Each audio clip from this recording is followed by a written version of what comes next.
विजयादशमी बुराई पे अच्छाई की जीत का प्रतीक है। विजयादशमी के दिन ही भगवान श्री रामचंद्र जी ने आतताई रावण का वध किया था। तो आज के दिन हमें प्रभु श्री राम से, भगवान रामचंद्र जी से प्रार्थना करनी चाहिए कि जिस तरह से उन्होंने रावण का वध किया था लंका में जाकर के, उसी तरह से हमारे हृदय में बसे रावण, लोभ, मोह, काम, क्रोध, ईर्ष्या, द्वेष के रूप में जो हमारे हृदय में रावण है, उसका भी भगवान रामचंद्र जी वध कर दें, ये हमें प्रार्थना करनी चाहिए भगवान से। तो देखिए, सतयुग के समय में जो आसुरी प्रवृत्ति के लोग थे और जो दैवी प्रवृत्ति के लोग थे, वो अलग अलग ग्रहों पे वास करते थे। तो फिर उन दोनों के बीच में युद्ध होता था और भगवान अपने सुदर्शन चक्र को भेजते थे और आसुरी शक्तियों को खत्म कर देते थे, असुरों को मार देते थे। लेकिन त्रेता युग में ये असुर और दैवी प्रकृति के लोग एक ही ग्रह पर रहने लगे। जैसे रावण और असुर रहते थे लंका में, और इधर भारतवर्ष में दैवी प्रवृत्ति के लोग रहते थे। फिर भी भगवान के लिए थोड़ा आसान था, है ना। रावण गलती किया, सीता मैया का अपहरण किया, भगवान गए और वहां पे सारे असुरों का विनाश कर दिए, रावण को भी मार दिए।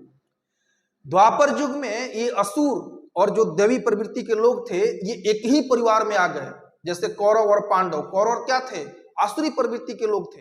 फिर भी उन दुष्टों का वध करना भगवान श्री कृष्ण के लिए थोड़ा आसान हो गया। एक ही परिवार में युद्ध कराए और फिर उन दुष्टों का विनाश कर दिए। लेकिन कलयुग में बड़ी समस्या है।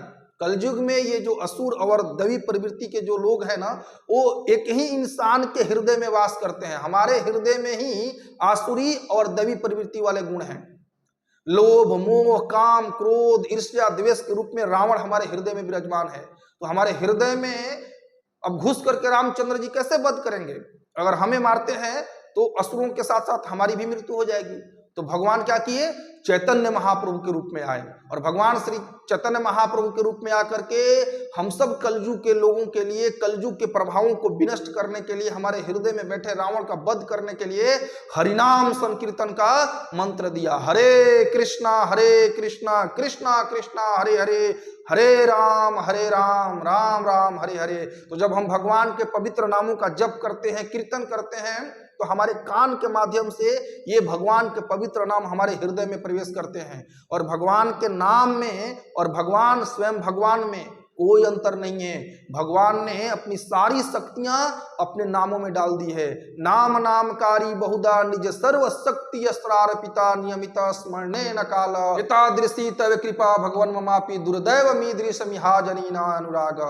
तो भगवान ने अपनी सारी शक्तियां अपने नामों में डाल दी है। और इन नामों का उच्चारण करने के लिए कोई नियम, कठोर नियम नहीं है। माने भगवान का नाम कभी भी आप उच्चारण कर सकते हैं, भगवान के नाम का जप कर सकते हैं। तो कलयुग में हम भगवान के नाम का जैसे ही जप करते हैं तो भगवान चैतन्य महाप्रभु कहते हैं, चेतो दर्पण मार्जनम भव महादवाग्नि निर्वापणम श्रेया कैरव चंद्रिका वितरणम विद्या बधु जीवनम आनंदाम्बुधि वर्धनम ती पदम पुण्यमृत स्वादनम सर्वात्म संपन्नम परम विजयते श्री कृष्ण संकीर्तनम। तो चैतन्य महाप्रभु कहते हैं, चेतो दर्पण मार्जनम, जब हम भगवान के नाम का जप करते हैं तो हमारे चित्त रूपी यानी हृदय रूपी दर्पण का मार्जन हो जाता है।